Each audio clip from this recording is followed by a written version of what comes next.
Hello students, welcome to info Kannada. Mysuru ಜಿಲ್ಲಾ ನ್ಯಾಯಾಲಯದಲ್ಲಿ 93 ವೇಕೆನ್ಸಿಗಳನ್ನು release ಮಾಡಲಾಗಿದೆ. ಮೈಸೂರು ಡಿಸ್ಟ್ರಿಕ್ಟ್ ಕೋರ್ಟ್ ರಿಕ್ರೂಟ್ಮೆಂಟ್ ಅಂತ ಹೇಳ್ತೀವಲ್ಲ, ಪ್ಯೂನ್, ಪ್ರೊಸೆಸ್ ಸರ್ವರ್, ಟೈಪಿಸ್ಟ್, ಕಾಪಿಸ್ಟ್ ಮತ್ತು ಸ್ಟೀನೋಗ್ರಾಫರ್ ಹುದ್ದೆಗಳಿಗೆ ಅಧಿಸೂಚನೆ ಆಗಿರುವಂಥದ್ದು. ಸೊ ನಾವು ಈ ಒಂದು ವಿಡಿಯೋಲಿ ಈ ಒಂದು ಹುದ್ದೆಯ ಕಂಪ್ಲೀಟ್ ಇನ್ಫಾರ್ಮೇಷನನ್ನು ತಿಳಿಯೋಣ ಮತ್ತು ಏನೆಲ್ಲ ಎಜುಕೇಷನ್ ಕ್ವಾಲಿಫಿಕೇಷನ್ ಬೇಕಾಗುತ್ತೆ, ಅಪ್ಲೈ ಲಿಂಕ್ ಎಲ್ಲಿ ಸಿಗುತ್ತೆ, ಯಾವೊಂದು ವೆಬ್ಸೈಟ್ಗೆ ನೀವು ವಿಸಿಟ್ ಮಾಡಿದ್ರೆ ನಿಮಗೆ ನೋಟಿಫಿಕೇಷನ್ PDF ಸಿಗುತ್ತೆ, ಏನೆಲ್ಲ ಎಲಿಜಿಬಿಲಿಟಿ ಕ್ರೈಟೀರಿಯಾ ಇದೆ ಅಂತ ಈ ಒಂದು ವಿಡಿಯೋಲಿ ಡಿಸ್ಕಸ್ ಮಾಡೋಣ. ಸೊ ಅದೇ ರೀತಿ ಅಪ್ಲೈ ಮಾಡುವುದು ಕೂಡ ಹೇಗೆ ಅಂತ ಈ ಒಂದು ವಿಡಿಯೋಲಿ ಡಿಸ್ಕಸ್ ಮಾಡೋಣ. ಓಕೆ, ವಿಡಿಯೋನ ಶುರು ಮಾಡೋದಕ್ಕಿಂತ ಮುಂಚೆ ನೀವೇನಾದರೂ ನಮ್ಮ ಚಾನಲ್ಗೆ ಹೊಸದಾಗಿ ವಿಸಿಟ್ ಮಾಡ್ತಾ ಇದ್ದರೆ ಈ ಕೂಡಲೇ ಚಾನಲ್ಗೆ ಸಬ್ಸ್ಕ್ರೈಬ್ ಆಗಿ ಹಾಗೂ ವಿಡಿಯೋಗೊಂದು ಲೈಕ್ ಮಾಡಿ. ಮತ್ತು ನಮ್ಮ ಟೆಲಿಗ್ರಾಮ್ ಚಾನಲ್ಗೆ ಏನಾದರೂ ಜಾಯ್ನ್ ಆಗಿಲ್ಲ ಅಂದರೆ ಡಿಸ್ಕ್ರಿಪ್ಷನ್ಲಿ ಟೆಲಿಗ್ರಾಮ್ ಚಾನಲ್ ಲಿಂಕ್ ಇರುತ್ತೆ. ಆ ಒಂದು ಲಿಂಕ್ ಮೇಲೆ ನೀವು ಕ್ಲಿಕ್ ಮಾಡ್ಕೊಂಡ್ಬಿಟ್ಟು ಟೆಲಿಗ್ರಾಮ್ ಚಾನಲ್ಗೆ ಜಾಯ್ನ್ ಆಗಬೇಕಾಗತ್ತೆ.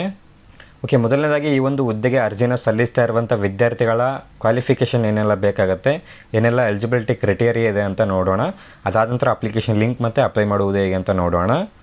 ಓಕೆ, ಇಲ್ಲಿ 4 ಪೋಸ್ಟ್ಗಳನ್ನು 93 ಪೋಸ್ಟ್ಗಳಾಗಿ ಡಿವೈಡ್ ಮಾಡಿದ್ದಾರೆ. ಆ್ಯಂಡ್ 4 ಪೋಸ್ಟ್ಗೂ ಕೂಡ ಸಪ್ರೇಟ್ ನೋಟಿಫಿಕೇಷನನ್ನು ಬಿಟ್ಟಿದ್ದಾರೆ, ಕನ್ಫ್ಯೂಸ್ ಆಗಬೇಡಿ. 4 ಪೋಸ್ಟ್ಗೆ ಸಪ್ರೇಟ್ ನೋಟಿಫಿಕೇಷನನ್ನು ಇಲ್ಲಿ ರಿಲೀಸ್ ಮಾಡಲಾಗಿದೆ. ಓಕೆ, ಇವಾಗ ನೋಟಿಫಿಕೇಷನನ್ನು ಓಪನ್ ಮಾಡ್ಕೊಂಡಿದ್ದೀವಿ. ಮೊದಲನೇದಾಗಿ ಅರ್ಜಿನ ಸಲ್ಲಿಸುವುದಕ್ಕೆ ಪ್ರಾರಂಭದ ದಿನಾಂಕ ಬಂದು 28/4/2026ರಿಂದ ಶುರುವಾಗಿ 31/5/2026ರವರೆಗೆ ನಿಮಗೆ ಅರ್ಜಿನ ಸಲ್ಲಿಸಲಿಕ್ಕೆ ಟೈಮ್ ಇರುತ್ತೆ. ಅಂದರೆ ಏಪ್ರಿಲ್ 28ರಿಂದ ಮೇ 31ರವರೆಗೆ ನೀವು ಅರ್ಜಿಯನ್ನು ಸಲ್ಲಿಸ್ಬೋದು.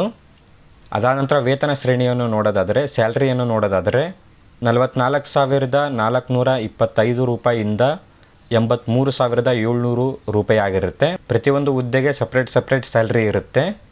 ಓಕೆ, ಅದಾದ ನಂತರ ವಿದ್ಯಾರ್ಹತೆಯನ್ನು ನೋಡೋದಾದರೆ PUC ಅಥವಾ ಡಿಪ್ಲೊಮಾ ಕಂಪ್ಲೀಟ್ ಮಾಡಿರುವಂಥ ವಿದ್ಯಾರ್ಥಿಗಳು ಅಪ್ಲೈಯನ್ನು ಮಾಡ್ಬೋದು. ಇದು ಸ್ಟೀನೋಗ್ರಾಫರ್ ಹುದ್ದೆಯ ಕ್ವಾಲಿಫಿಕೇಷನ್ ಆಗಿರುತ್ತೆ. ಬೇರೆ ಪೋಸ್ಟ್ಗಳಿಗೆ ಬೇರೆ ಕ್ವಾಲಿಫಿಕೇಷನ್ ಬೇಕಾಗುತ್ತೆ.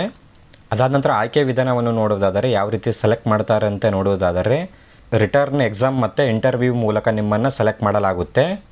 ಅದಾದ ನಂತರ ಏಜ್ ಲಿಮಿಟನ್ನು ನೋಡುವುದಾದರೆ ಮಿನಿಮಮ್ 18 ವರ್ಷದ ವಿದ್ಯಾರ್ಥಿ ಆಗಿರಬೇಕಾಗತ್ತೆ. ಆ್ಯಂಡ್ ಮ್ಯಾಕ್ಸಿಮಮ್ ಏಜ್ ಬಂದು ಸಾಮಾನ್ಯ ವರ್ಗದ ವಿದ್ಯಾರ್ಥಿಗಳಿಗೆ 40 ವರ್ಷದವರೆಗೆ ಏಜ್ ಲಿಮಿಟ್ ಇರುತ್ತೆ, ಮ್ಯಾಕ್ಸಿಮಮ್ ಏಜ್ ಲಿಮಿಟ್ ಇರುತ್ತೆ. 2A 2B 3A 3B ವಿದ್ಯಾರ್ಥಿಗಳಿಗೆ 43 ವರ್ಷದವರೆಗೆ ಮ್ಯಾಕ್ಸಿಮಮ್ ಏಜ್ ಲಿಮಿಟ್ ಇರುತ್ತೆ.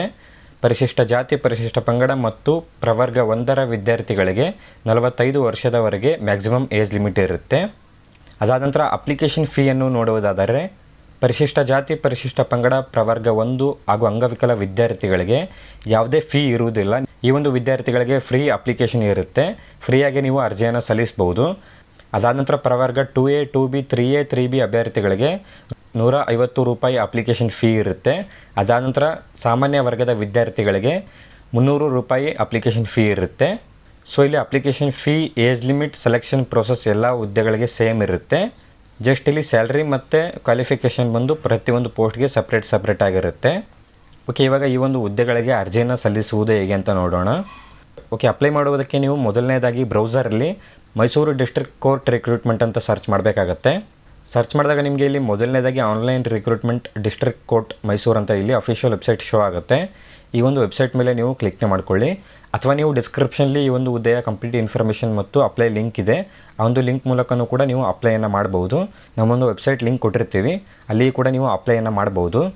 ಓಕೆ, ಈ ಒಂದು ವೆಬ್ಸೈಟ್ ಮೇಲೆ ನೀವು ಕ್ಲಿಕ್ ಮಾಡ್ಕೊಳ್ಳಿ. ಓಕೆ, ಕ್ಲಿಕ್ ಮಾಡ್ಕೊಂಡ ನಂತರ ಡೈರೆಕ್ಟಾಗಿ ನಿಮಗೆ ಈ ರೀತಿ ಪೇಜ್ ಓಪನ್ ಆಗುತ್ತೆ. ಸೊ ನಿಮಗೆ ಇಲ್ಲಿ ಆಗಲೇ ಹೇಳಿರುವಾಗೆ ಸ್ಟೀನೋಗ್ರಾಫರ್, ಟೈಪಿಸ್ಟ್, ಕಾಪಿಸ್ಟ್, ಪ್ರೊಸೆಸ್ ಸರ್ವರ್ ಹಾಗೂ ಪ್ಯೂನ್ ಪೋಸ್ಟ್ಗಳಲ್ಲಿ ಶೋ ಆಗ್ತಿರುತ್ತೆ. ಸೊ ನೀವು ಇಲ್ಲಿ ನೋಡ್ಬೋದು 4 ಪೋಸ್ಟ್ಗಳಲ್ಲಿ ಶೋ ಆಗ್ತಾ ಇದೆ. ಆ್ಯಂಡ್ ಮೊದಲನೇದಾಗಿ ಜನರಲ್ ಇನ್ಸ್ಟ್ರಕ್ಷನ್ಸ್ ಅಂತ ಇದೆಯಲ್ಲ, ಇಲ್ಲಿ ನಿಮಗೆ ಯಾವ ರೀತಿ ಅಪ್ಲೈಯನ್ನು ಮಾಡುವುದು ಅಂತ ಎಲ್ಲ ಇನ್ಸ್ಟ್ರಕ್ಷನ್ಸನ್ನು ಕೊಟ್ಟಿರ್ತಾರೆ. ಸೊ ನೀವು ಈ ಒಂದು ಇನ್ಸ್ಟ್ರಕ್ಷನ್ಸ್ ಮೂಲಕ ನೀವು ಅಪ್ಲೈಯನ್ನು ಮಾಡಬಹುದು. ಸೊ ಇಲ್ಲಿ out to apply online application ಅಂತ ಇದೆಯಲ್ಲ, ಇಲ್ಲಿ ಕ್ಲಿಕ್ ಕೇರ್ ಟು ವ್ಯೂ ಅಂತ ಇದೆಯಲ್ಲ, ಈ ಒಂದು ಆಪ್ಷನನ್ನು ನೀವು ಸೆಲೆಕ್ಟ್ ಮಾಡಿಕೊಂಡಾಗ ನೀವು ಯಾವ ರೀತಿ ಅಪ್ಲೈ ಮಾಡಬೇಕಂತ ಹೇಳಿ ಇಲ್ಲಿ ಅಪ್ಲಿಕೇಶನ್ ಪ್ರೊಸೆಸ್ ಇರುತ್ತೆ. ಸೊ ಈ ಒಂದು ಇನ್ಫಾರ್ಮೇಷನನ್ನು ನೀವು ಡೀಟೇಲಾಗಿ ನೋಡಿಕೊಂಡು ಅಪ್ಲೈಯನ್ನು ಮಾಡ್ಬೋದು. ಅಥವಾ ನಾವು ಕೋರ್ಟ್ ರಿಕ್ರೂಟ್ಮೆಂಟ್ಗೆ ಅಪ್ಲೈ ಮಾಡುವುದು ಹೇಗೆ ಅಂತ ಆಲ್ರೆಡಿ ಒಂದು ವಿಡಿಯೋನ ಮಾಡಿದ್ದೀವಿ, ಆ ಒಂದು ವಿಡಿಯೋ ನೋಡಿಕೊಂಡು ಕೂಡ ನೀವು ಅಪ್ಲೈಯನ್ನು ಮಾಡ್ಬೋದು. ಆ ಒಂದು ವಿಡಿಯೋ ಲಿಂಕ್ ಬಂದು ಡಿಸ್ಕ್ರಿಪ್ಷನ್ಗೆ ಕೊಟ್ಟಿರ್ತೀನಿ.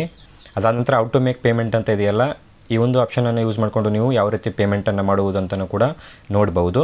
ಅದಾದ ನಂತರ ಇನ್ಸ್ಟ್ರಕ್ಷನ್ಸ್ ಫಾರ್ ಸ್ಕಿಲ್ ಟೆಸ್ಟ್ ಅಂತ ಇದೆಯಲ್ಲ, ಈ ಒಂದು ಹುದ್ದೆಗಳಿಗೆ ಸ್ಕಿಲ್ ಟೆಸ್ಟ್ ಕಂಡಕ್ಟ್ ಮಾಡುವುದರಿಂದ ನೀವು ಯಾವ ರೀತಿಯ ಸ್ಕಿಲ್ ಟೆಸ್ಟ್ ಇರುತ್ತೆ ಅಂತ ಈ ಒಂದು ಆಪ್ಷನ್ ಮೂಲಕ ನೋಡ್ಬೋದು. ಓಕೆ, ಅದಾದ ನಂತರ ಪರ್ಟಿಕ್ಯುಲರಾಗಿ ಪೋಸ್ಟ್ಗೆ ಅಪ್ಲೈ ಮಾಡುವುದಕ್ಕೆ ನೀವು ಇಲ್ಲಿ ಕೆಳಗಡೆ ಪೋಸ್ಟ್ ನೇಮ್ ಶೋ ಆಗಿರುತ್ತೆ. ಫಾರ್ ಎಕ್ಸಾಂಪಲ್ ನೀವು ಇಲ್ಲಿ ನೋಡ್ಬೋದು ಸ್ಟೀನೋಗ್ರಾಫರ್ ಗ್ರೇಡ್ 3 ಅಂತ ಇದೆಯಲ್ಲ, ಈ ಒಂದು ಪೋಸ್ಟ್ಗೆ ಅಪ್ಲೈ ಮಾಡಬೇಕಾಗಿದ್ದರೆ ನೀವು ಸಿಂಪ್ಲಿ ಇಲ್ಲಿ ನೀವು ಯಾವೊಂದು ಪೋಸ್ಟ್ಗೆ ಅಪ್ಲೈ ಮಾಡ್ತಾ ಇದ್ದೀರಲ್ಲ ಆ ಒಂದು ಪೋಸ್ಟಲ್ಲಿ ನಿಮಗೆ ಆ ಒಂದು ಪೋಸ್ಟ್ ಕೆಳಗಡೆ ನಿಮಗೆ ಕ್ಲಿಕ್ ಆನ್ ಅಪ್ಲೈ ನೌ ಅಂತ ಇದೆಯಲ್ಲ, ಇಲ್ಲಿ ಅಪ್ಲೈ ನೌ ಅಂತ ಇರುತ್ತೆ. ಒಂದು ಅಪ್ಲೈ ನೌ ಮೇಲೆ ನೀವು ಕ್ಲಿಕ್ ಮಾಡ್ಕೊಂಡ ನಂತರ ನಿಮಗೆ ಅಪ್ಲಿಕೇಶನ್ ಫಾರ್ಮ್ ಪೇಜ್ ಓಪನ್ ಆಗುತ್ತೆ. ಸೊ ಇಲ್ಲಿಂದ ನಿಮ್ಮ ಒಂದು ಅಪ್ಲಿಕೇಶನ್ ಫಾರ್ಮನ್ನು ಫಿಲ್ ಮಾಡಬಹುದು. ಸೊ ಯಾವೊಂದು ಪೋಸ್ಟ್ಗೆ ಅಪ್ಲೈ ಮಾಡಬೇಕು ಅಂದ್ಕೊಂಡಿದ್ದಾರೆ ಆ ಒಂದು ಪೋಸ್ಟಲ್ಲಿ ನಿಮಗೆ ಅಪ್ಲೈ ಆನ್ಲೈನ್ ಲಿಂಕ್ ಇರುತ್ತೆ. ಆ ಒಂದು ಲಿಂಕ್ ಮೇಲೆ ನೀವು ಕ್ಲಿಕ್ ಮಾಡಿಕೊಂಡು ಆ ಒಂದು ಪೋಸ್ಟ್ಗೆ ನೀವು ಅಪ್ಲೈ ಮಾಡ್ಬೋದು. ಅದೇ ರೀತಿ ಎಲ್ಲ ಒಂದು ಪೋಸ್ಟ್ಗೆ ಇಲ್ಲಿ ನಿಮಗೆ ಅಪ್ಲೈ ಲಿಂಕ್ ಇರುತ್ತೆ, ಸಪ್ರೇಟ್ ಅಪ್ಲೈ ಲಿಂಕ್ ಇರುತ್ತೆ. ಆ ಒಂದು ಪೋಸ್ಟನ್ನೇ ನೀವು ಸೆಲೆಕ್ಟ್ ಮಾಡಿಕೊಂಡು ಅಪ್ಲೈಯನ್ನು ಮಾಡ್ಬೋದು. ಸೊ ಅಪ್ಲೈ ನೌ ಮೇಲೆ ನೀವು ಕ್ಲಿಕ್ ಮಾಡಿಕೊಂಡು ನಿಮ್ಮ ಒಂದು ಫಾರ್ಮನ್ನು ಫಿಲ್ ಮಾಡ್ಕೊಳ್ಳಿ. ಫಿಲ್ ಮಾಡ್ಕೊಂಡ ನಂತರ ಪೇಮೆಂಟನ್ನು ಕಂಪ್ಲೀಟ್ ಮಾಡಿಕೊಂಡು ನಿಮ್ಮ ಒಂದು ಫಾರ್ಮನ್ನು ನೀವು ಪ್ರಿಂಟ್ ತೊಗೊಳ್ಬೋದು. ಟೋಟಲ್ 93 ವೇಕೆನ್ಸಿಗಳನ್ನು ಇಲ್ಲಿ ರಿಲೀಸ್ ಮಾಡಲಾಗಿದೆ.